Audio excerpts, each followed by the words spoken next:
संयुक्ता सिद्धांत। इसके नियम इस प्रकार हैं। पहला, समानक का नियम। मूल रूप से यह आध्यात्मिक नियम कहता है कि हमारी वर्तमान वास्तविकता हमारे अंदर क्या हो रही है इसका दर्पण है। हमारी वास्तविकता हमारे आंतरिक सबसे प्रभावी विचार का परिणाम है। यदि हमारा जीवन दुख, अराजकता से भरा है या सिर्फ सीधे एक अपूर्ण है, तो यह इसलिए क्योंकि हम अंदर से हमारी सोच ही ऐसी है। इसलिए सोच सही करे तो सब सही हो सकता है। समानक की यह आध्यात्मिक नियम कहता है कि जैसा ऊपर है वैसा ही नीचे है, जैसा नीचे है वैसा ही ऊपर है। जैसे पेड़ में शाखाएं और जड़ें एक जैसे ही होती है और बाहरी ब्रह्मांड और अंदरूनी ब्रह्मांड एक जैसे होती है, इसलिए हम अपनी आध्यात्मिक संसार के साथ साथ भौतिक सामाजिक संसार या फिर हम अपने कर्मों को भी सही करके जी सकते हैं। जैसे शरीर का देखभाल करने से हम अपने बाहरी दुनिया में भी चुस्त दुरुस्त हो सकते हैं, जिससे हमारे जीवन में हम प्रकृति के और भी करीब जा सकते हैं और हम हमारी मस्तिष्क से ही अपनी बाहरी दुनिया को बना सकते हैं। यह आध्यात्मिक नियम से हम वैज्ञानिक टेक्निक से शोध खोज और आविष्कार कर सकते हैं। स्थूल ब्रह्मांड और सूक्ष्म ब्रह्मांड की खोज कर सकते हैं। एक को समझकर दूसरे को भी समझ सकते हैं। इसलिए हमारे लिए यह नियम अति ज़रूरतमंद हैं। यही समानक का आध्यात्मिक नियम कहलाता है। दूसरा, दिव्य एकता का नियम। दिव्य एकता का आध्यात्मिक नियम कहता है कि सब बाकी सब कुछ से जुड़ा हुआ है। हम क्या सोचते हैं, क्या कहते हैं, करते हैं और विश्वास करते हैं, ये सब हमारे और दूसरों के आसपास की दुनिया पर प्रभाव पड़ता है। साथ ही साथ हम कैसा दूसरों से व्यवहार करते हैं ये भी दर्शाता है कि हम कैसा खुद के साथ व्यवहार करते हैं। आप जिस तरह से दुनिया को जवाब देते हैं, उसी तरह से दुनिया आपको जवाब देती है। दूसरों के साथ अच्छा व्यवहार करके अपने आप को अच्छे से समझें। दूसरों के साथ अच्छा व्यवहार करें, खुद के साथ अच्छा व्यवहार करके। हम सभी एक निर्माता द्वारा अपनी रचना के माध्यम से आपस में जुड़े हुए हैं। दूसरे शब्दों में, जिस भी आध्यात्मिक प्राणी या लौकिक व्यवस्था ने मुझे बनाया है, उसी सामग्री का उपयोग करके आपको भी बनाया है। भारत देश के दर्शन शास्त्र में कहते हैं वसुधैव कुटुंबकम, जिसका अर्थ है पूरी पृथ्वी ही एक परिवार है। मतलब इस पृथ्वी पर रहने वाले सभी मनुष्य और जीव जंतु एक ही परिवार का हिस्सा है। हम भारतीय युगों से ये ही मानते आए हैं, जो यह अध्यात्म का नियम कहता है।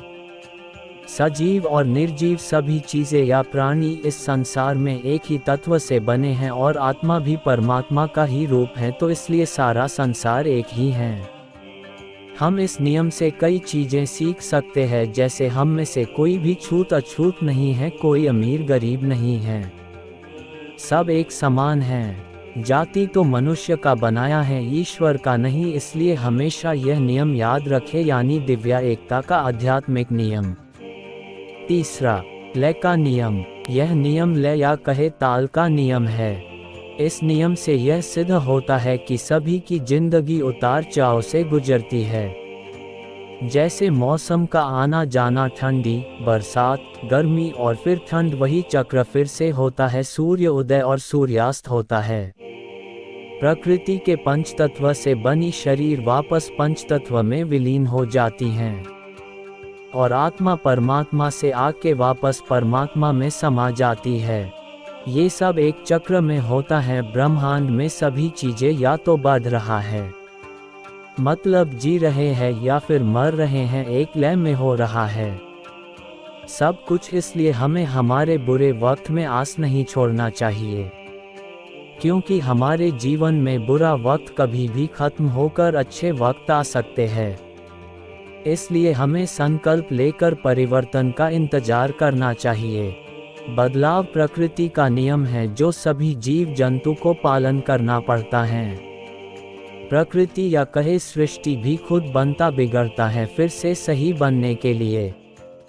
ठीक उसी प्रकार जिन्हें जीवन मिला है उन्हें मृत्यु जरूर होगी, इसलिए प्रकृति के इस बदलाव के लिए हमेशा तैयार रहें। बुरे वक्त को टाला तो नहीं जा सकता, पर उसे स्वीकार जरूर करके अच्छे वक्त का इंतजार कर सकते हैं। यही लय का आध्यात्मिक नियम कहलाता है। चौथा, सापेक्षता का नियम। यह नियम हमें अपनी समस्याओं की दूसरों की समस्या से तुलना करना उसके उचित दृष्टिकोण में करना सिखाता है। हम अपनी स्थिति को कितना भी बुरा क्यों न समझें, हमेशा कोई न कोई होता है जो उससे भी बुरे स्थिति में होता है। सापेक्षता के इस आध्यात्मिक नियम हमें बताते हैं कि हमारे आध्यात्मिक और भौतिक संसार में सब कुछ उसके संबंध या किसी चीज़ की तुलना से ही वास्तविकता में होता है।